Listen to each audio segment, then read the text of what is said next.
Alright, so today I just have this small project here. This one looks like has been sitting outside for a while, and you can see the critter's been going at it. And I was told that it needs wiring done. And from what I can see, most of the things have been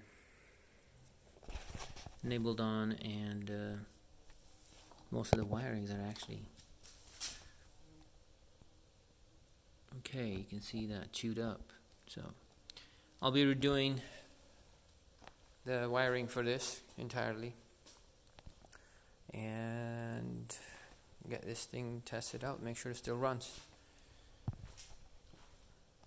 Put the pictures up and the video shortly. So I can see the rats or mouses, they've been having fun with this thing.